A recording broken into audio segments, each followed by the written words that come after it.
The sun was barely hinting at the horizon when Elena Spectre Marlowe stepped onto the Silver Ridge Air Force Base tarmac. The desert air was sharp and cold at this hour, carrying the faint scent of jet fuel from the hangars and a distant tang of oil and hot metal from the maintenance bays.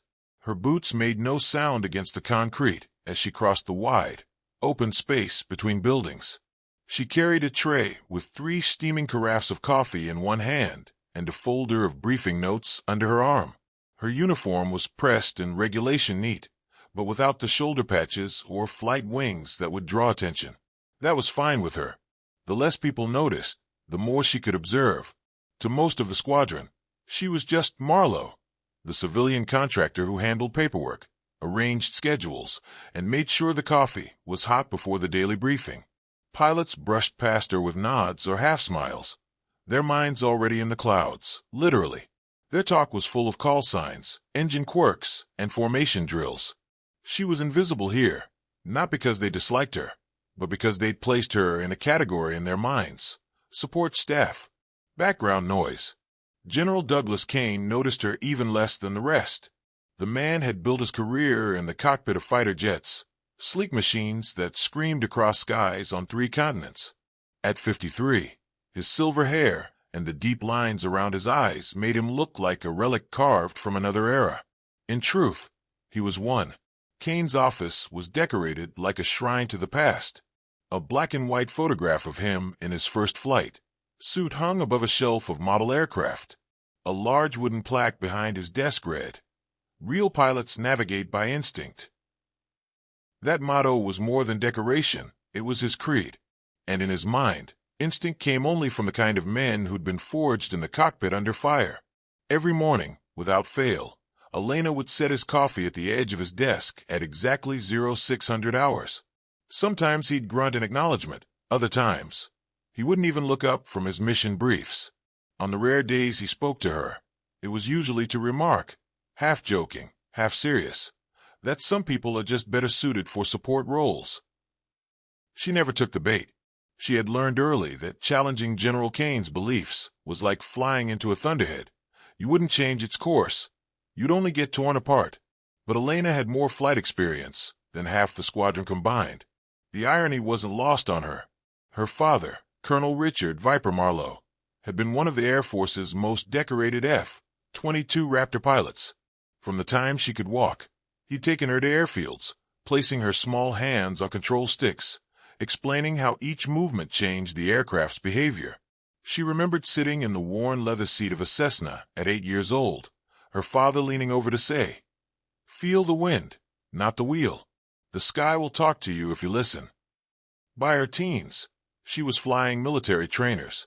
Her father's connections allowed her rare, unofficial hours in the F-16 and, once or twice, the Raptor itself. It was an education most aspiring pilots could only dream of. She learned to push an aircraft to its edge and still keep it under control, to read the air like a map, and to treat every flight as if it might be her last. When she applied for the Air Force pilot training program after college, she expected a fight to get in, but not the one she faced.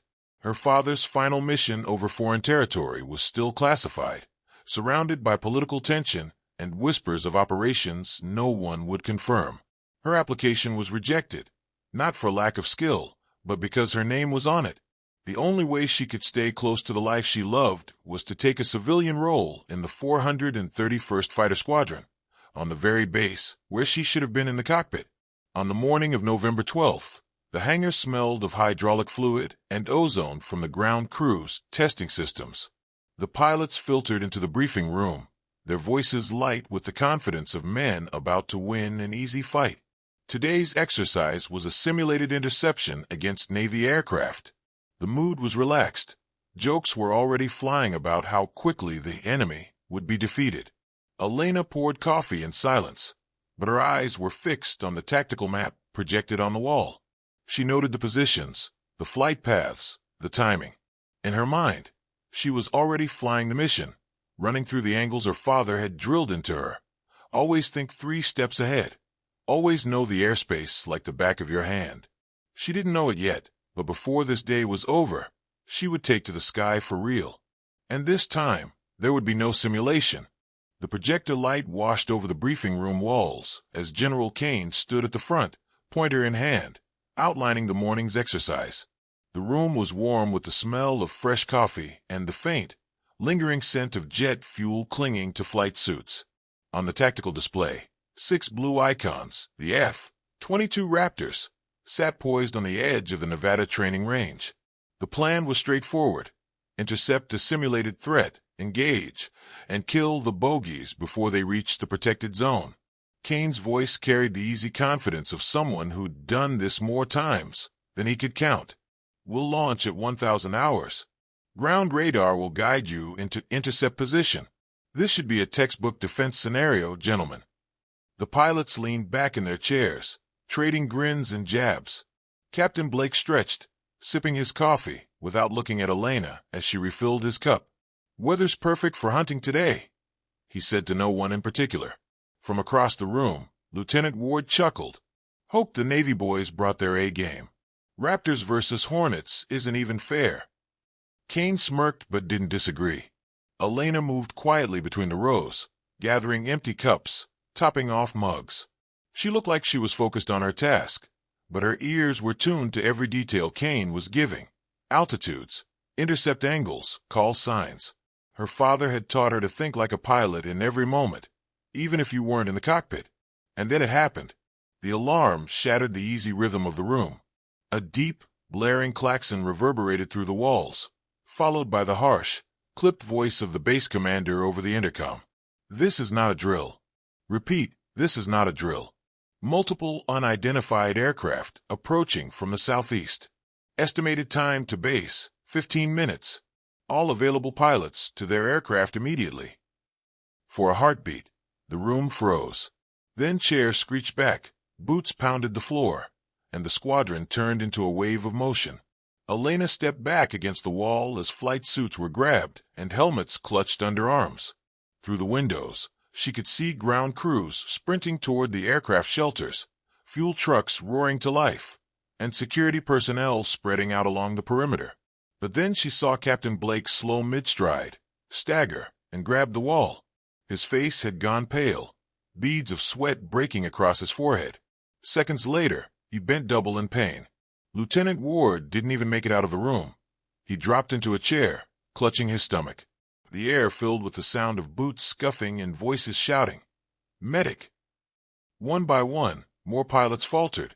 The pattern became obvious in seconds. They'd all eaten at the same off-base restaurant the night before. The base's most dangerous enemy at this moment wasn't in the air. It was food poisoning. Master Sergeant Harris's face was grim as he strode to Kane's side.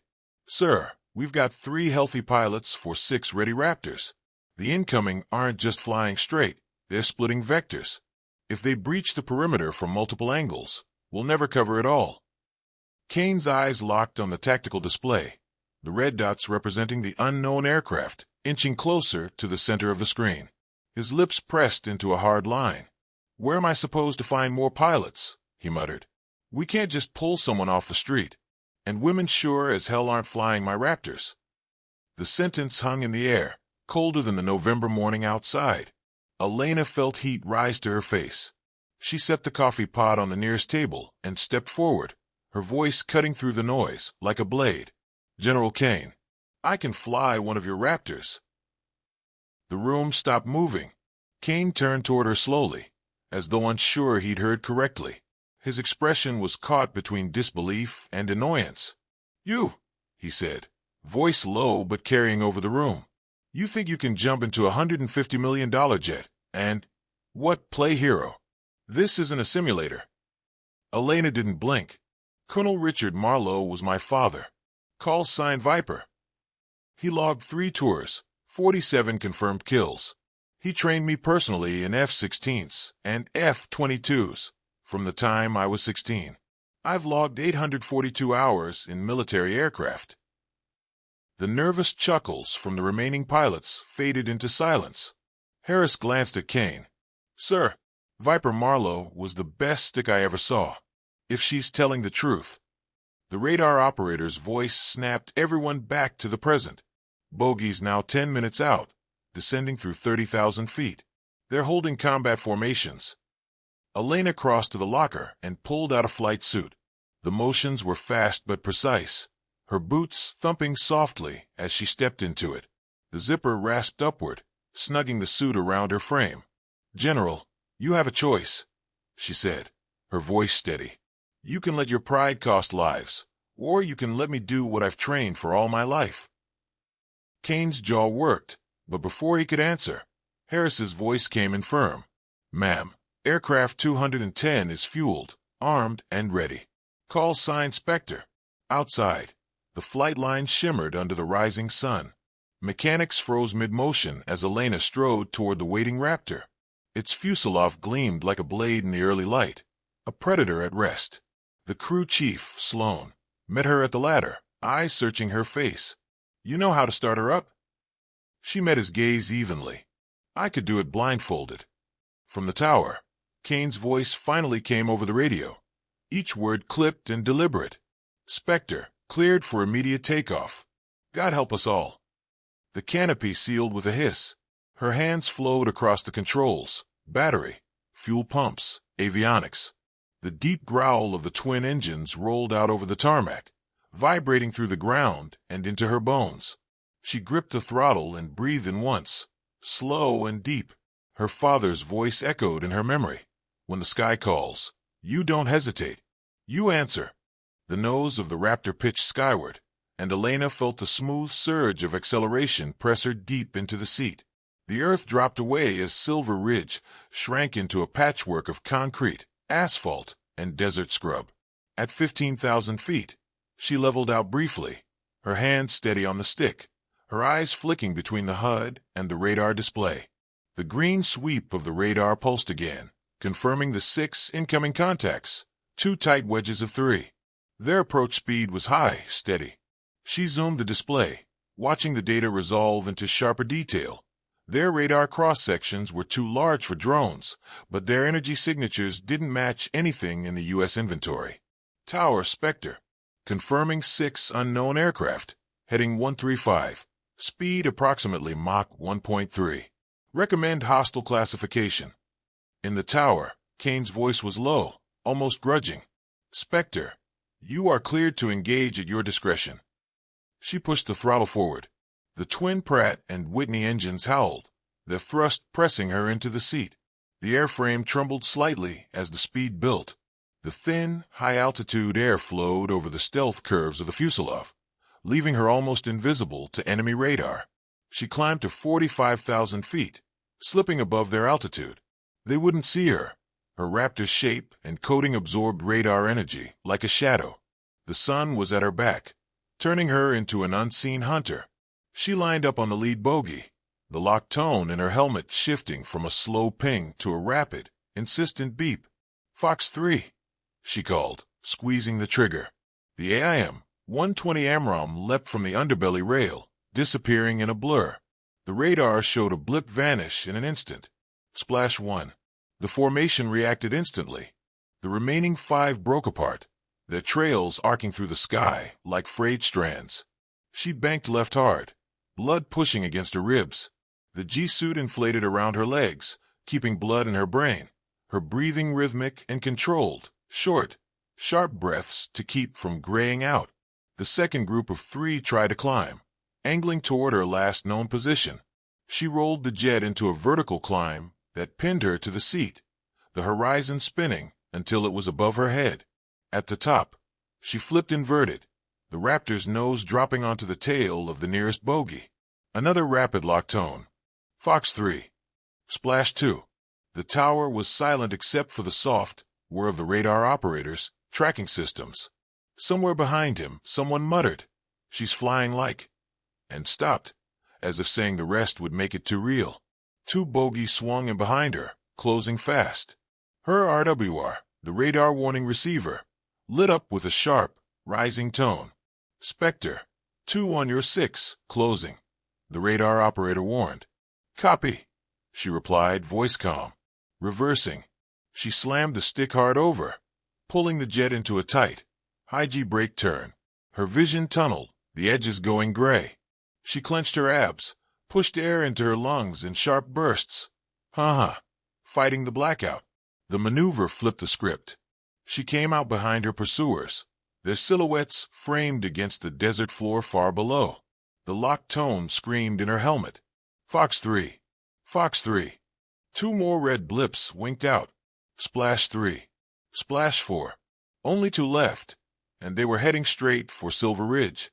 She dropped her nose, pushing the raptor into a near-vertical dive. The desert raced up toward her until, at the last second, she leveled out at treetop height, skimming across the ground at over Mach 1. Her quarry filled the HUD, two dark specks growing larger, the targeting brackets closing around them. The locked tone rose again. Fox 3. Fox 3. Twin missiles surged ahead, trailing white smoke. On the radar, two red blips vanished in quick succession. Splash 5. Splash 6. The radio was silent for a beat. Then Harris's voice came through, low and reverent. Base secure. Spectre, bring her home. Elena took a deep breath, easing the throttle back. Her hands trembled faintly, not from fear, but from the aftershock of adrenaline burning out of her system. Her father's voice was in her head again, as clear as the day he'd first put her in a cockpit.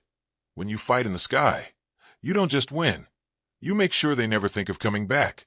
The Raptor rolled along the taxiway, its nose high, canopy glinting in the midday sun.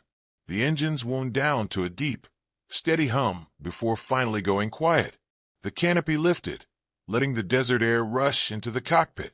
Elena sat for a moment, helmet resting in her lap, breathing slowly. From this high up in the seat, she could see the line of personnel forming on the tarmac, mechanics in coveralls, pilots in flight suits, officers in pressed uniforms. Every face was turned toward her. She climbed down the ladder, her boots hitting the ground with a solid, satisfying thud. The heat of the concrete radiated up through the soles, a reminder that she was back on the ground for now. The crowd didn't cheer. Not yet. They were still absorbing what they'd seen. General Kane stepped forward, each stride measured, his cap pulled low against the glare. When he stopped in front of her, he removed it and held it at his side. Then, slowly and deliberately, he saluted. Miss Marlowe, I owe you an apology, and this base owes you more than I can put into words. She returned the salute with crisp precision before lowering her hand. All I ever wanted was the chance to serve, sir, just like my father taught me. Kane turned, his voice carrying to the edges of the assembled crowd. Ladies and gentlemen, Captain Elena Marlowe, effective immediately, the newest pilot in the 431st Fighter Squadron. The applause broke like a wave, cheers and shouts filling the air. Mechanics slapped each other on the shoulders, pilots whistled, someone shouted her call sign, Spectre, and the chant caught on. But Elena raised a hand, and the noise faded. Judge me by what I did in the sky today, she said evenly. Not by the coffee I served yesterday. Kane's jaw tightened, but his eyes softened. Spectre, you'll be judged as one of the finest pilots I've ever seen. 3 months later, Elena stood in front of a room full of new pilots, the projection screen behind her showing a freeze frame from a helmet cam, 2 bogies locked in the HUD, moments before missile release. She was now the squadron's air-to-air combat instructor, specializing in advanced tactics. Her students, men and women both, listened with the same intensity she had once given her father. In Kane's office, the old plaque, "Real pilots navigate by instinct," was gone. In its place, a new one read, "Real pilots prove themselves in the sky." Every morning at 0600, coffee still appeared in the briefing room, but now it was served by veterans who understood that respect wasn't about rank, gender, or assumptions. It was about what you did when the call came and the odds were impossible. And for Elena Spectre Marlowe, the sky would always be the place where she was most herself, quiet, focused, and utterly unstoppable.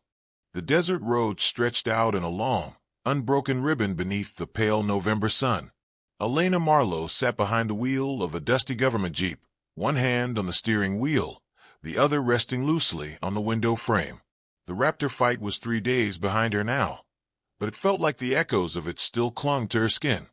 The smell of jet fuel, the roar of the engines, the sharp beeping of the missile-locked tone. The wind was dry and warm, carrying the scent of sand and sagebrush through the open windows. The hum of the tires on cracked asphalt was steady, almost hypnotic, and for the first time in months, she felt no pressure to be anywhere at a precise time. She was heading east, away from Silver Ridge, toward a piece of her past she hadn't visited in years. Her sunglasses hid eyes that were both tired and alert. In her mind, the last week replayed in fragments, Kane's skeptical expression when she volunteered, the way the radar blips had vanished one after another, the stunned silence when she landed. But what she remembered most was the quiet between missile launches, those seconds when her breathing slowed and her father's voice was the only thing in her head.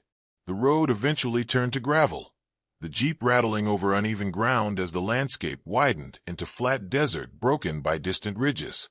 She could see the airstrip before she reached it, a faded gray scar on the sand, the paint lines barely visible under years of sun and wind. She parked at the edge of the field and stepped out, the crunch of gravel under her boots the only sound in the stillness.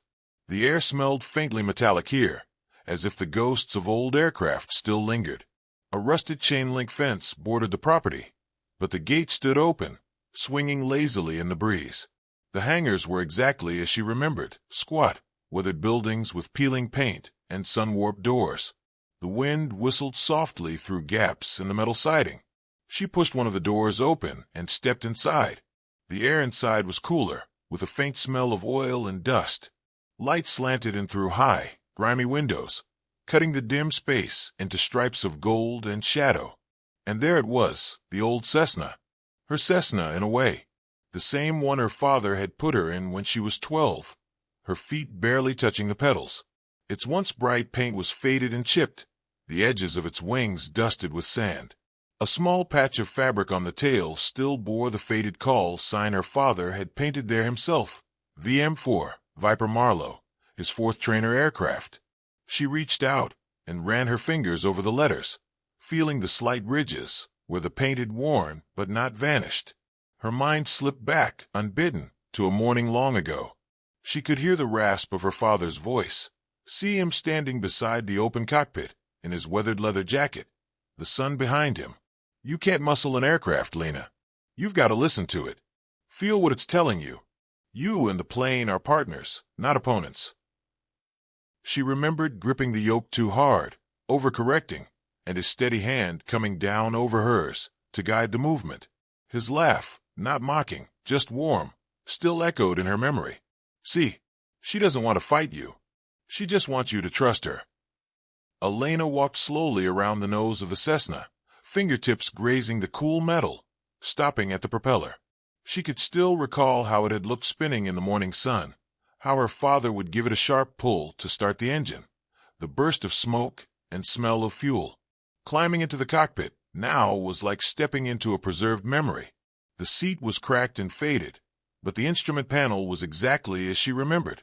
The same round dials and needle gauges, the same worn throttle lever. She sat down, closed her eyes, and let her hands rest lightly on the yoke.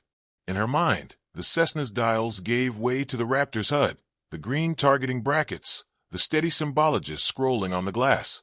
The feeling was the same, a machine beneath her, alive in its own way, waiting for her hands to guide it.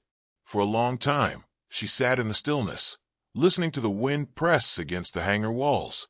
This place, she realized, was where everything had started. Not just her skill as a pilot, but the way she thought about flying. It was never about aggression for her. It was about precision, about making the right move at the right time, with no wasted motion. She opened her eyes and glanced down at her hands. They were clean now, but she could still see the faint marks from the gloves she'd worn during the dogfight. Her father's voice came again, softer this time. "You'll know you've done it right when the fight feels like a conversation you've already had." Outside, the wind shifted, carrying the sound of a distant engine, probably just a delivery truck on the highway miles away.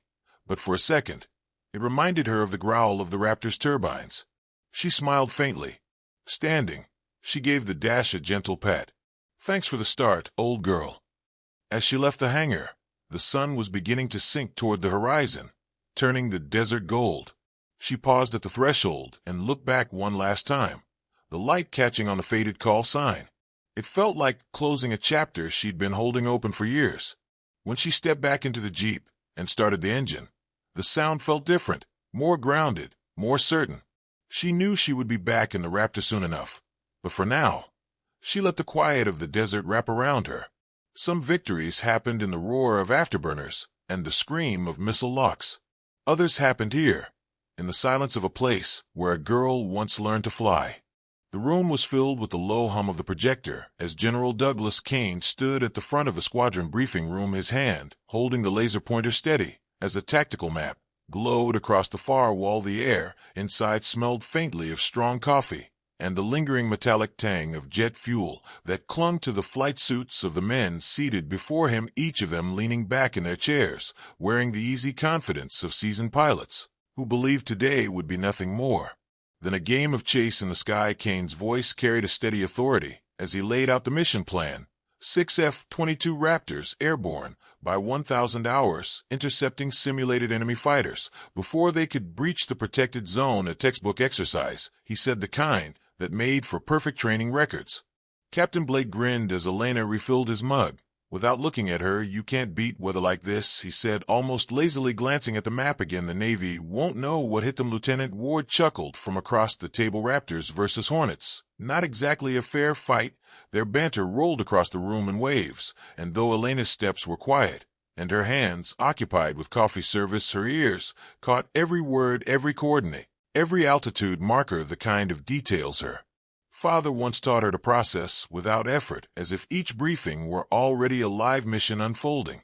The map on the wall glowed brighter as Kane shifted the pointer to highlight the intercept vectors and the desert training zone, and then, without warning, the shrill scream of the base-wide alarm cut through his words. Red lights began to flash on the wall, and a voice crackled over the intercom, urgent and clip. This is not a drill. Repeat, this is not a drill. Multiple unidentified aircraft approaching from the southeast. Estimated time to base 15 minutes. All available pilots to their aircraft immediately.